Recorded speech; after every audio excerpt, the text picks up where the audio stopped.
Video games just keep changing, whether we like it or not. Some of the biggest video game franchises are just constantly reinventing themselves, and it isn't always for the better.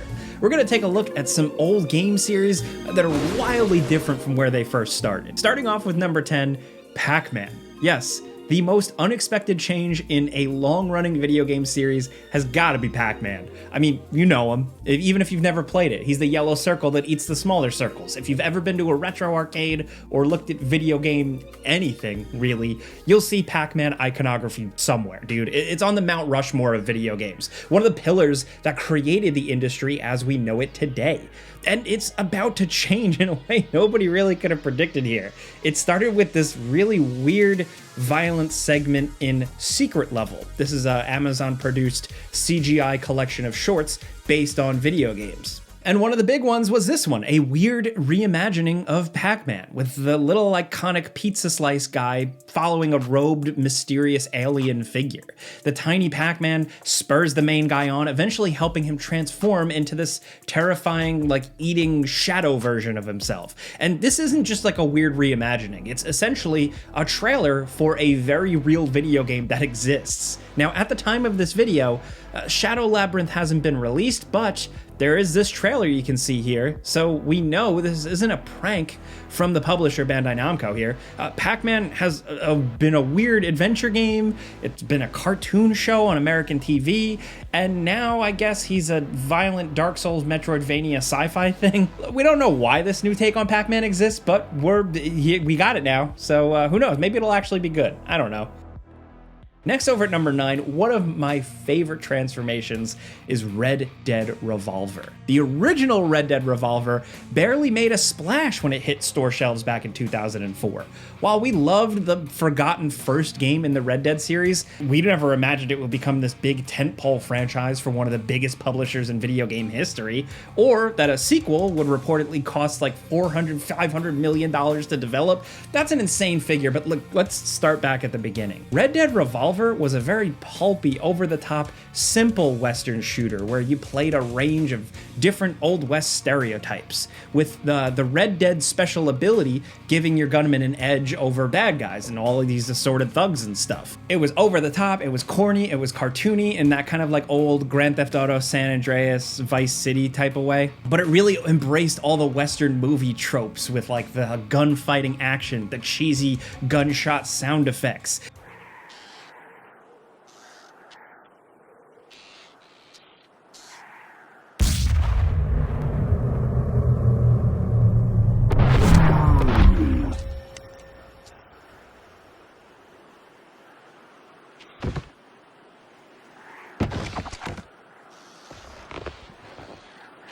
The Ennio Morricone inspired score, it was crazy, man. Just a good, fast-paced arcade shooter. Some of us kids, we were obsessed with it, but it didn't become the next big thing. Still, Red Dead Redemption released and really changed the series forever. It turned this humble little level-based shooter into a cinematic open-world action game with a memorable story with subtleties and interesting stuff that still gives us goosebumps today. One big change wasn't enough because Red Dead Redemption 2 is frankly insane as a mass-market product, with its hard-to-understand hardcore hunger systems, lack of fast travel, and meticulous shooting mechanics that try to make an Old West gunfight feel as real and dirty and ugly as possible.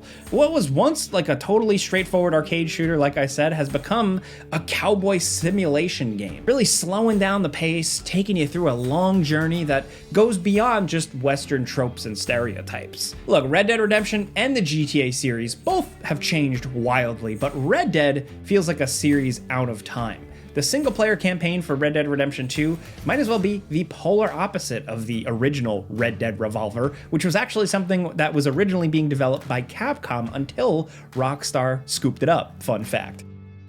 Next, over at number 8, Call of Duty. Everyone knows it. At this point, the series is completely inescapable. There's no avoiding the annual hype cycle, whether you're a hardcore gamer or a mom at Target shopping for Christmas. Look, even if you know nothing about Call of Duty, you'll know something about it. But you might not know just how different these games are from where they started. The original Call of Duty is absolutely quaint, humble in comparison to the newer games. And we know exactly what really made the series change so much, probably. The regenerating health system.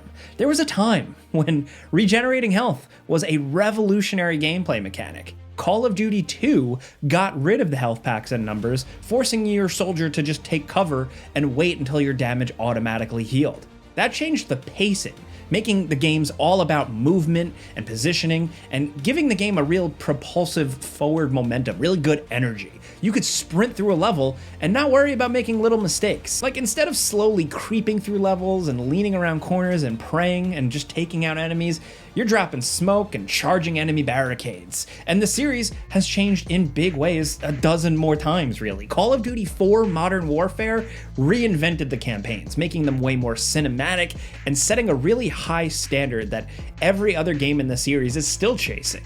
Then there's the multiplayer dominance that some would argue came with Modern Warfare 2, and then Zombies mode and Blackout Battle Royale. There are so many pillars to the Call of Duty experience now. The games can mean completely different things to different players. The newest game in the series has a cinematic campaign, a twitchy multiplayer shooter, a weirdo zombies survival mode, and the Battle Royale thing. The series has gotten weirder, sillier, and definitely more commercial every year, shoving cosmetic DLC and stuff in our faces, stuff that barely resembles the grounded military shooter it once was. Whether that's a good thing or a bad thing, that's up to you, but it's always fun to look back at a series like this as humble roots. Now, over at number 7, Rainbow Six was never gonna survive after Call of Duty got big, man. I mean, think about it. The hyper-realistic military original game was more about planning and executing a coordinated operation with multiple teams of special forces soldiers. That slow-paced gameplay really went out the window completely when the series pivoted for console. Contact. Man down! Threat neutralized. Under fire. Ah!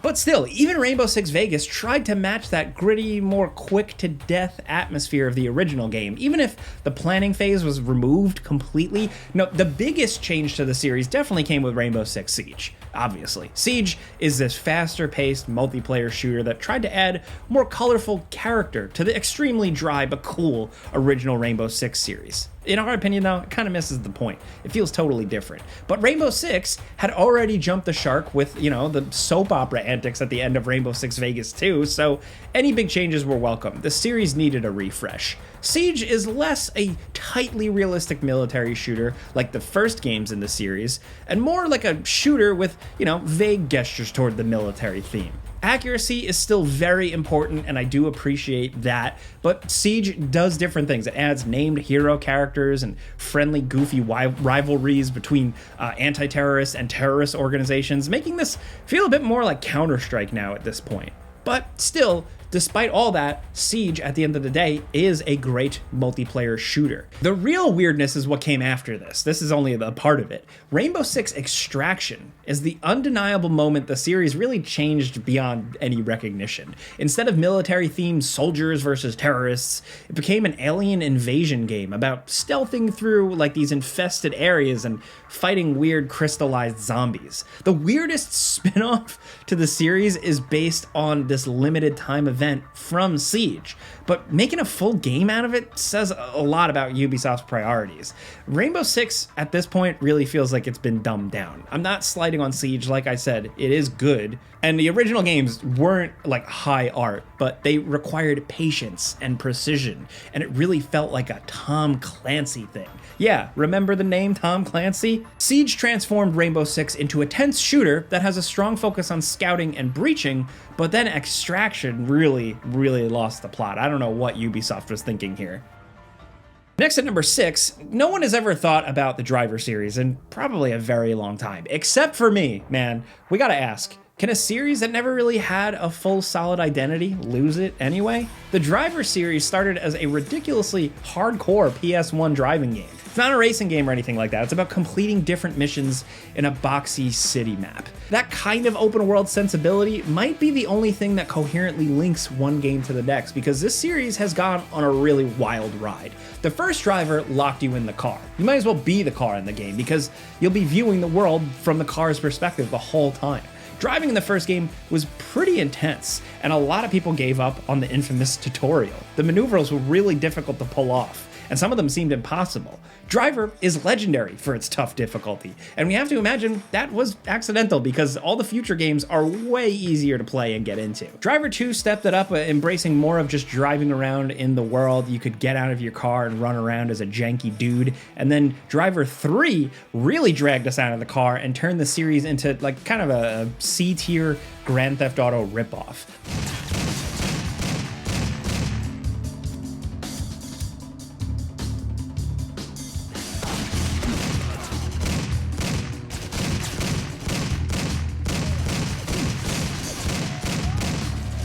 Unfortunately, as hyped as I was for this game, it's pretty forgettable. The PS1 original with no named characters and a plot no one remembers really had a bigger impact than Driver 3 or Driv 3R. It wasn't really until Driver San Francisco that the series finally found a new, completely different identity. It's a super weird one too. So in Driver San Francisco, we completely dropped any stabs at realism or difficult, intense driving. Instead, you're a ghost that flies around the city from a bird's eye view, and you're able to possess cars and do whatever you want with them. You can slam cars into other cars head on with no negative consequences. Just jump out of the car and swap to a fresh one. It's a bonkers premise. It sounds so weird, but believe it or not, it's really fun. There's nothing else like it. It was a creative and different game, and there probably won't be another Driver for a very long time. We love it when franchises get weird. Sometimes it's a success, and sometimes it's a failure, like Rainbow Six Extraction we talked about before. We're not contradicting ourselves here. Really, there were a couple of cool Driver spin-offs before San Francisco, but when San Francisco dropped, it has a boring name, but like a gameplay feature that really brought a series back to life for a little while. Unfortunately, we haven't seen anything since.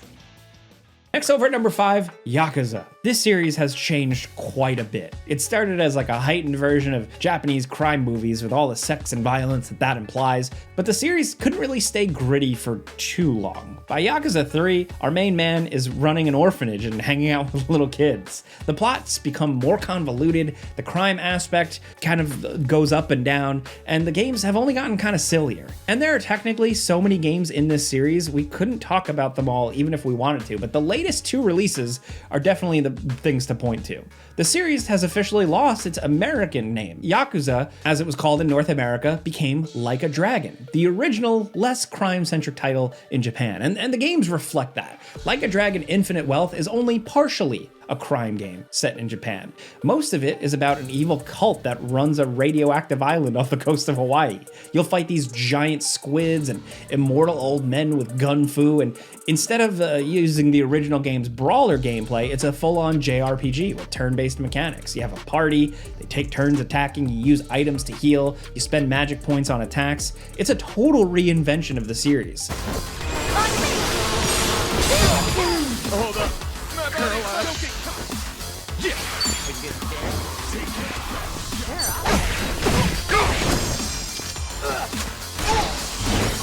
Looks like I'm up. That one, huh?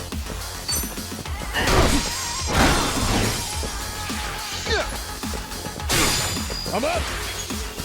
It's you and me. And it totally stuck on, but like even the games with the real-time action gameplay have also changed. Like a Dragon Pirate Yakuza in Hawaii is a completely gonzo game about modern-day cutthroats that still dress like it's Pirates of the Caribbean. Instead of fighting a real-life criminal organization, you battle these silly pirates, and it's all very silly.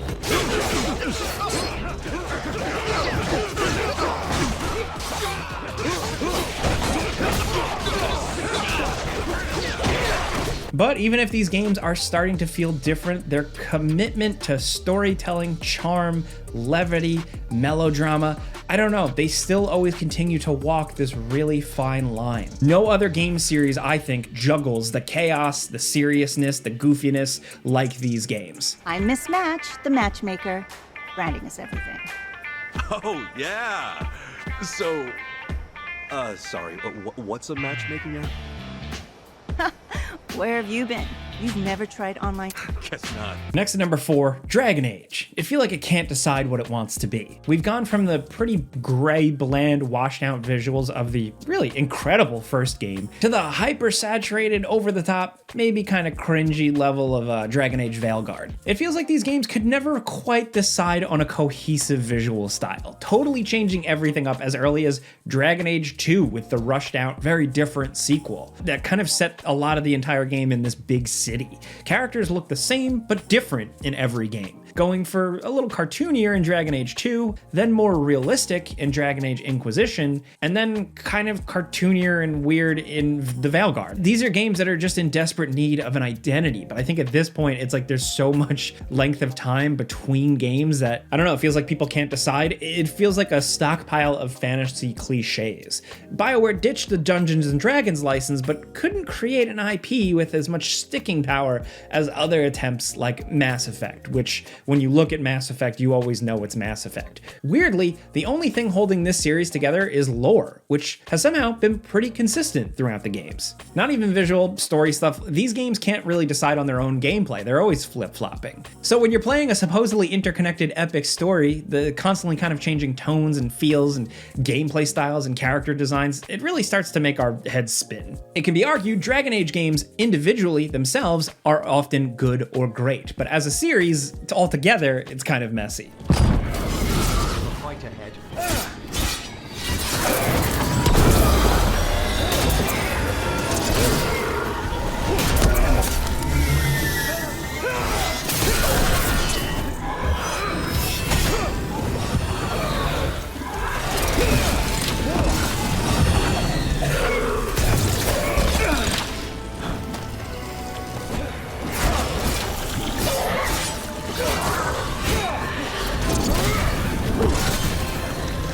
Now at number 3, the Prince of Persia series. This has had more reboots and reimaginings than we can count, and it's been a bumpy road to the high quality heights that the series is really known for now. We've come a very, very long way from those old school games about a guy in white pajamas just falling into spikes. The only thing this series has never lost track of, really, and it's the most important thing, is the running and the jumping.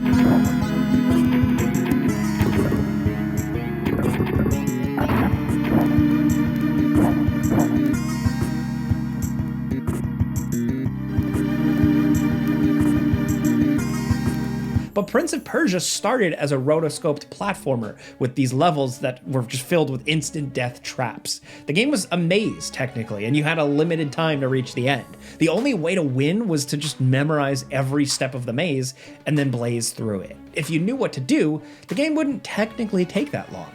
The tricky part is all the figuring out. It's like a platforming Rubik's Cube. And nobody knew what to do with these games in the very early 3D era. We got Prince of Persia in the style of the old Tomb Raiders, but worse in every conceivable way. But Prince of Persia, The Sands of Time, brought the series to 3D way more successfully, adding this cool time travel mechanic that made the difficult, tight platforming a little bit easier, a little bit more interesting. If you fall to your death, the prince can rewind time and try again. It's a really great reboot, and it set a weird precedent for the series. There might be more reboots than sequels. The Sands of Time trilogy, the identity changed through those, and then there's that other one where the prince kind of looked like the Prince of Persia from the movie. Then there was that colorful, kind of weird 2000s quirky one where the prince literally can't die no matter what. And then finally, the Metroidvania style one that was released recently and is absolutely awesome. It's both completely different and familiar. You know, we're back to 2D exploration, running sideways, climbing up ledges. It isn't the same, but spiritually, it feels like an evolution of a game from 1989. And it's just cool to see things kind of come full circle.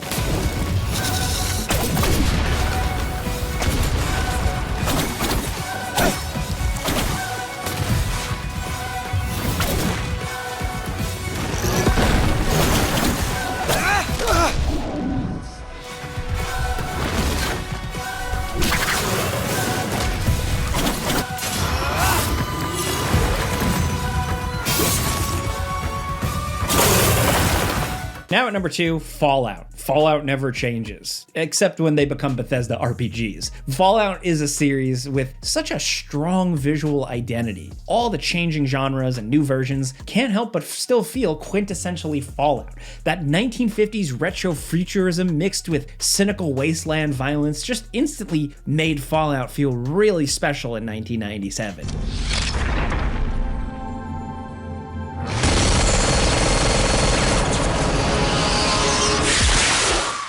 It wasn't the greatest looking game at the time, but the art, the voice acting, the music, the creativity, the story just made a really strong impression on our young brains. A lot of us instantly fell in love with Fallout, and the series' black sense of humor fully materialized in Fallout 2. The series was always beloved, so when Bethesda bought the IP, nobody knew quite what we'd get. The series was closer to something like Baldur's Gate than Oblivion, and of course, we basically got Oblivion in the Wasteland. The series definitely changed forever in Fallout 3, giving you freedom to fully explore this 3D open world apocalypse, doing whatever you want, making us really feel closer to our custom character and the world. It's strange thinking how much this was a seismic shift for the franchise. But now it's at the point where you can't imagine a new isometric RPG version of Fallout. If they did that, people would go insane. So many people were raised on Fallout 3 and Fallout 4. It'd just be a bunch of people like us 35 years and older that would be excited about a new isometric one.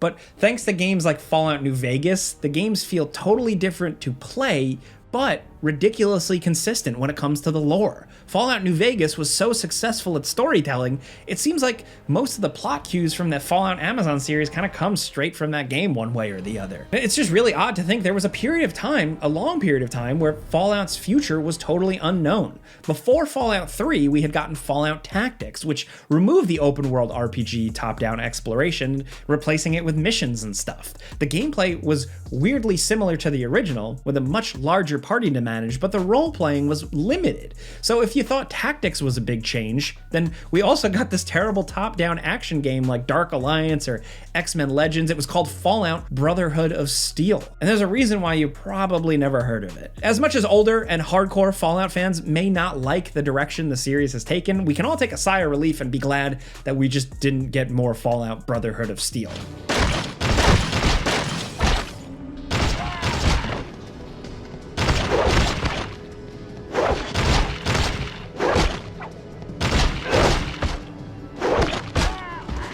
Now down at number 1, the king of franchises that constantly reinvent, it's gotta be my beloved Resident Evil.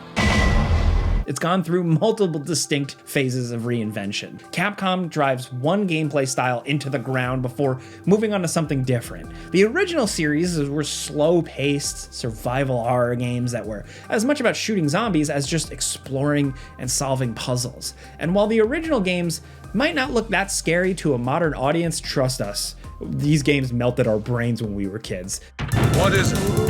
Watch out! It's a monster! Let me take care of this. The height of horror were these zombie dogs, surprising us by jumping through windows, iconic monster designs, left and right, a crazy ending. Resident Evil really made us feel in danger all the time, until the formula ran dry around the release of the still excellent Code Veronica, the last game in the series for a while that used the fixed camera angles. And Resident Evil really changed after Resident Evil 4, but not as much as some people realize. Resident Evil 4 started out as a horror game in development before showing its true colors. It's really an 80s action movie with all the bombastic moments, massive boss fights, silly quips and one-liners, and happy endings that you'd expect. But all the Resident Evil games have that stuff. They're all cinematic, silly, and have our heroes escape their fate and overcome the odds. The stupidity is often why we love them. But after reinventing the gameplay in Resident Evil 4, the series once again went too far with Resident Evil 6, a game that can be argued is so over the top and so bombastic that you can't really call it a horror game anymore. It's a game with monsters, but it isn't even remotely scary or tense or threatening. That looks like more trouble than we need. This fight's about to get dirty.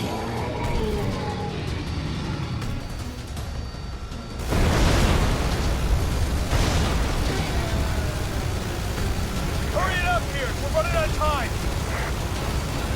So then Capcom had to remake the wheel all over again. Resident Evil 7 is a totally different thing, a new era for the series that was focused more on grounded storytelling and far, far more scares, wearing influences on its sleeve, clearly a love letter to some classic horror movies.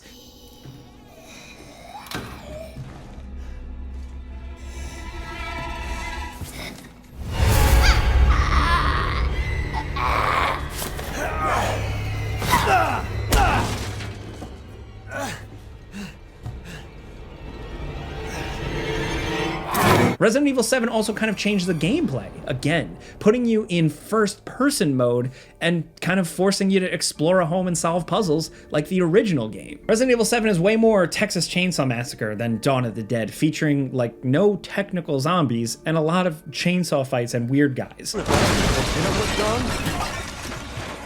Don't worry, I'm still here.